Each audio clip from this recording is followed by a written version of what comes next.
But one of the things I point out with this card is that he's got these crescent moons on his shoulders and on his staff here. And so he's able to tap into his intuitive knowledge about which way to go at any given moment. The crescent moon represents access to our feelings, access to our subconscious mind. And that's what allows him to sort of lean on the left horse or the right horse, the subconscious mind or the conscious mind, irrationality versus rationality, more of the wild self or the practical self. He knows how to balance those energies, and he's not too much on one or the other side. He realizes that he needs both of them. So therefore, he's able to make quick decisions on the fly, know how to navigate to get where he wants to go. So that's a theme for you at the beginning of February, Virgo, is decision making and achieving the goals that you want to achieve. For some reason, I don't know why this is popping into my head, but I'm getting keep your eye on the prize. So if you're trying to accomplish something, part of why he is able to do that is because of his single-mindedness, his focus on his goal. So I'm going to say for some of you, for February, Virgo, keep your focus on your goals, where you want to go, what the path is to that, knowing how to make decisions as new circumstances present themselves to you, because that's going to be a theme for you.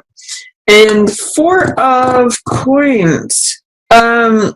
This is a card about stability, financial stability. Fours are always stable numbers, and coins represent the physical world or money or assets, possessions, finances.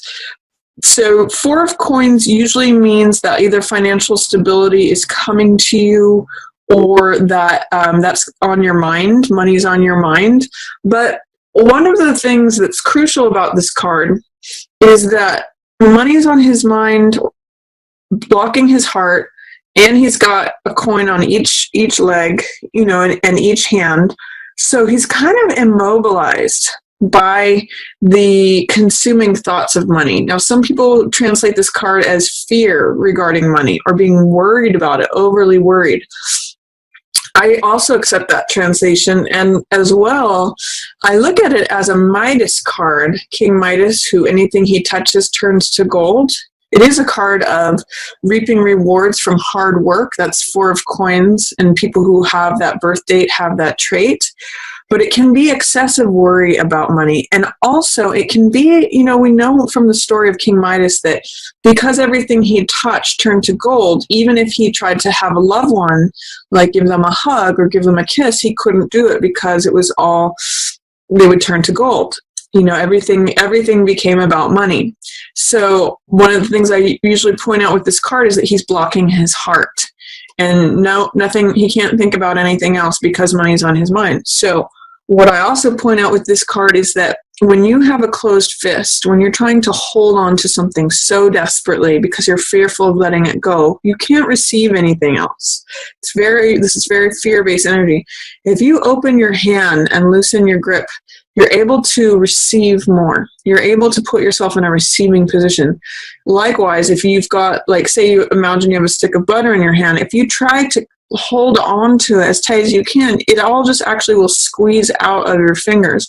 Whereas if you hold it gently with an open palm, you retain the thing in your hand, plus it allows more to be piled on top. So I'm going to say, if you're trying to grip at money, if you're trying to clench onto it and it's got that tight, pressurized, fearful energy to it, Virgo, try to loosen up, try to let go.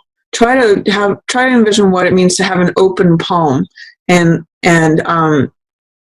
if there's any rigidity, try to loosen that, and maybe it clears room for energy to come towards your heart as well. Then we have Seven of Cups in reverse and Empress.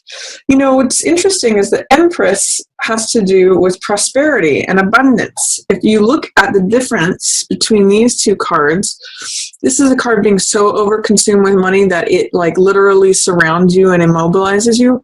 Empress has a different attitude towards money. She believes in the plentifulness of the world, and everything grows around her. What's interesting about these two is that everything that Four of Coins touches turns to gold, whereas everything that Empress touches grows. It becomes more abundant, more prosperous, more fulfilling, more satisfying. You know, it's life.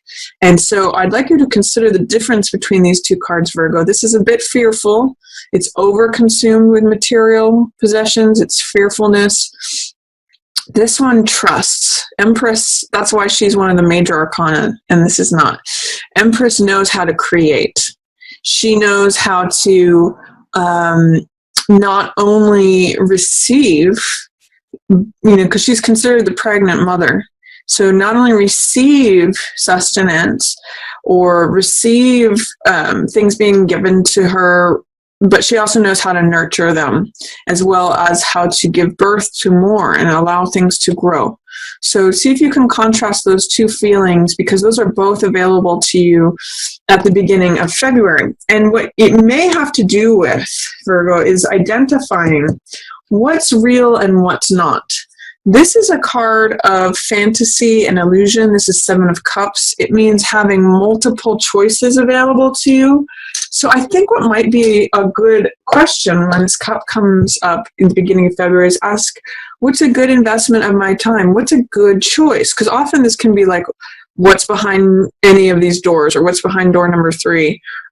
What you see is usually not what you get with this card, because it's got all this foggy Neptune energy. And in reverse, it's even hazier and foggier. So it's sort of like you can vaguely see that there's choices here, but you're not really sure what it is. So I'm going to say, excuse me, throat just got a little bit dry there. I'm going to say that with this Seven of Cups, try to see what is, you Virgos are so good at this anyway, is try to see what's a practical reality. Try to identify what's fear-based and what is trust-based.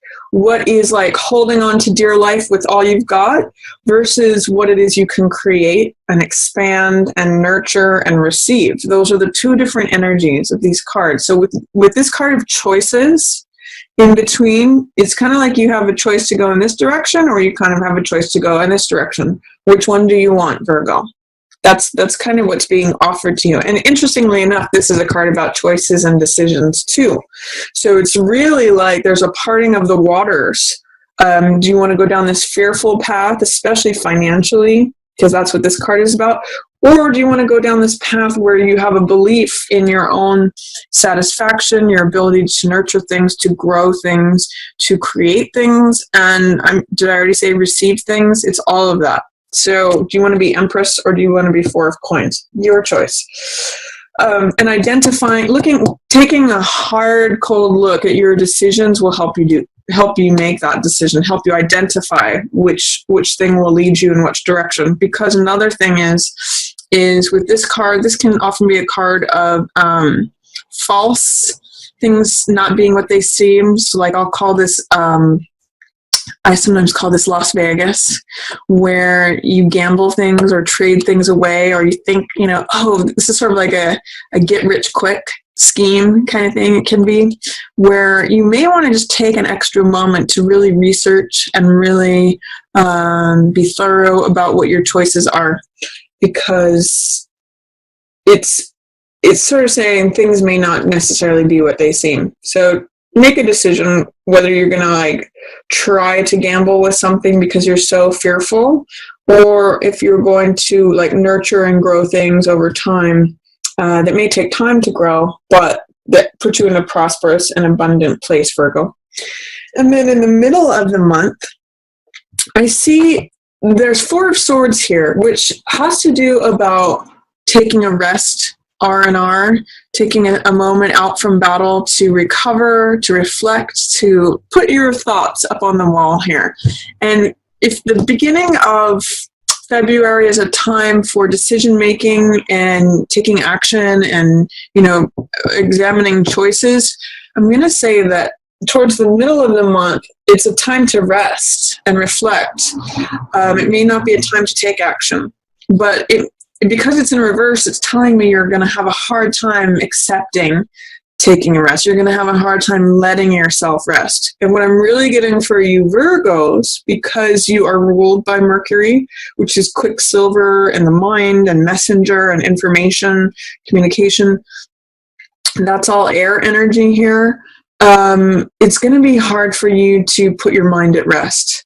But that's really what you will need at the middle of February, Virgo. You'll need to put your mind at rest. So for some of you, a retreat or a sanctuary, even something as simple as meditation or just taking a nap during the day is going to be good for you, Virgos, to settle your mind. Because there is something that is challenging your strength, your patience, your fortitude, your endurance here also in the middle of the month. There's someone, this card is called risky behavior, or putting your mouth in the, putting your head in the tiger's mouth is Seven of Swords. You can see here that he's like running away with five of these swords. It's very me behavior. It's very like, what can I do to get away with what I need? What can I do to cover my bases, even if I have to cut corners, even if I have to do criminality, even if it hurts anyone else, I don't care. I got mine covered. So whether this is you or someone in your environment, this is like a deal gone sour or someone trying to have an unfair advantage, Virgo. It's funny, I'm picking up on this gambling theme. These are both 7 cards, and 7 is a spiritual number. So what I'm really getting, when we dismiss and avoid the spiritual, we see things on a superficial level. I'm going to really encourage you in the first 2 weeks of February to look at things for really what they are. There is a chance that superficiality can pull a fast one on you. If there's something that's presenting itself as a very attractive choice, it may end up being this. You might find out at the middle of the month. So this is why this is in reverse. And it's saying, take a good hard look. Again, when this is in the upright position, it's like things are not what they appear to be. In the reverse, it's even more covered and hidden. So really examine your choices at the beginning of the month, Virgo, because I'm seeing the 7 show up again. And it's going to try your patience. This is strength, which is a card of, again, patience, fortitude, endurance, strength. And this card has to do with softness. It's not hard control like this.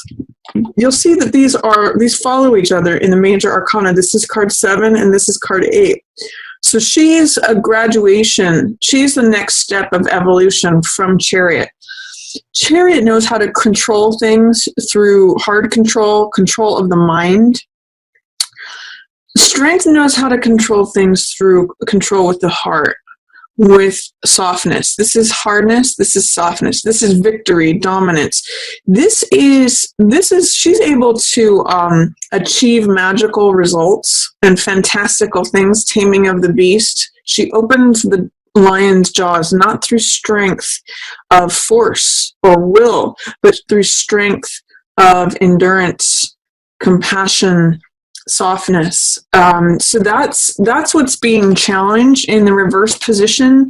That's what is being, you may not have access to that because see what's surrounding that is these 2 sevens cards. So again, I'm going to say any investment in superficiality or your choice towards that is going to drain your strength. So be aware of that for February. Be aware of not getting carried away with false promises, with things that are all that glitters is not gold, is what this says. So just be aware of that. Look at things twice, review contracts, really get to know someone before investing in them. It's just sort of like saying, do your homework, do your research. And then there's Hermit here too, which I'm connecting with this card. Like when this card runs away with all the riches, this one's left in the cold. Like literally, Hermit is left out in the cold.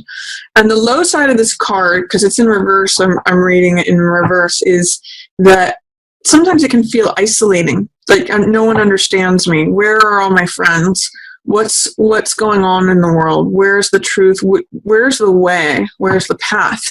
But when a card shows up, whether in reverse or not, it means that its energy is available to you. So what Hermit is about is looking at the truth, and I'll say truth with a capital T.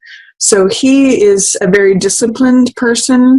He's got that personality of the disciple, someone who studies hard and looks at the truth, strips everything away that is excessive. It's almost the opposite of this card, as you can see. Like, this promises riches, wealth, success, victory, triumph, love, castles in the air, all of this. But Hermit is almost the antidote to that. He says, no, what's true? What's real? What is, like, if I can boil it down to just one thing, what's the truth?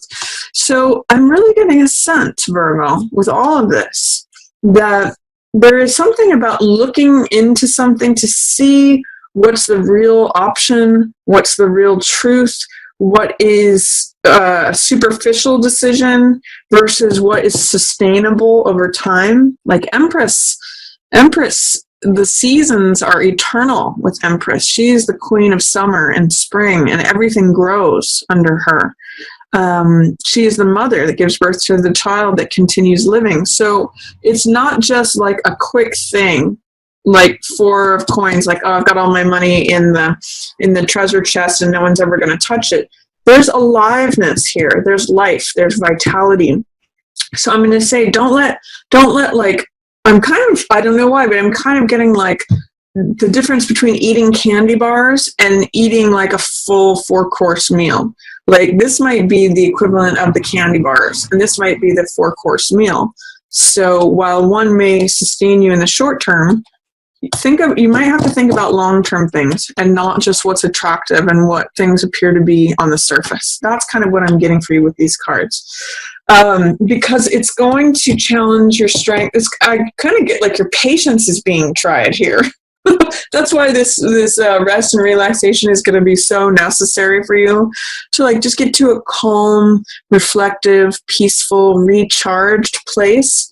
Because if this guy shows up, or if he turns out to be from one of these decisions here, it is going to try your patience, and it is going to make you feel like, God, what, where did everybody go? How did that guy run off with all that stuff? I thought I trusted him. I'm almost getting that this could be an employee, but it could be a partner. It could be just someone you're, it's kind of related. You know what I'm just getting now and seeing this is that because he's in line with this four of coins, it could be that if you make a decision based out of fear with money, this is the end result of that, or this is a consequence of that. So really do take time to connect with Empress energy, which is abundant, satisfied, growth, prosperity, things that are alive, things that are alive versus things that are dead. Gold, even though it's an element, it doesn't have any vital life force to it. So that's what I'm getting for the first few cards, the first few weeks of February for you, Virgo.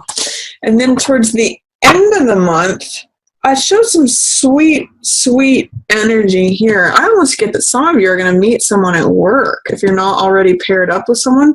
8 of Coins is the artisan card, or the person who's working on their workbench. You can see that he's at his workbench and there's 8 coins. He's kind of just making money, and he's got his head down. He's just working on something. He's focused on it. I sometimes call this card whistling while you work, because it means enjoying your work and producing money. And with it showing up next to 6 of Cups, this is very sweet energy. Like, this is the exchange of hearts. So I almost get like you could meet, if you're an artist, you can meet a fellow artist or someone to do with work that you kind of discover, oh my gosh, I feel like I'm a kid when I'm around them. Or this could also be a card of reunion with someone from the past. Or it could even be like working with one of your siblings, a family member. It's just a very sweet card. Has a lot of sentimentality to it. Has a lot of kindness to it.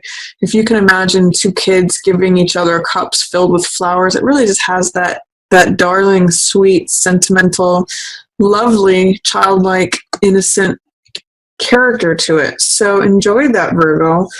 If you're working away at the end of the month, don't be surprised if this shows up for you. Sometimes this can be like a phone call or a communication from someone that you haven't heard from in a long time, or that if you connect with someone, it could be also for some of you like a former lover coming back when you're just working away. So there's a lot of different possibilities with this Six of Cups card, but it's very sweet regardless. And then Three of Swords in reverse. This is a card of heartbreak, a disappointment, betrayal. You can see just in the card, it's a card of sadness where there just feels like there's a dark cloud above you. In the reverse position, there might be something that you're either suppressing or that it's not quite as bad as, say, the Three of Swords in the upright position. It might be like a remembrance of a breakup with someone. I'm getting this card is very positive. So I'm not sure if this is related to someone else. This could be like an old breakup with this person and they re-show up and things are new again. Or this could be like, being with this person makes you forget an old heartbreak. Like this is starting to dissipate because of the sweet energy that's showing up. And this card, Five of Clubs, means playing versus fighting. So sometimes this card can show up in two different ways. It can mean competition. It's got very Mars energy, so it can mean like fighting, like competing for a prize or competing for a goal, or fighting over a limited amount of resources. But it also has a fun side to it. So this could be like kids playing, or it could be like flirting. It could just be like open banter that's like sarcastic and lively and playful between friends. We see guys doing this with each other all the time, where they'll like knock each other down a few pegs, but it's all in fun. So the sense that I get with these two together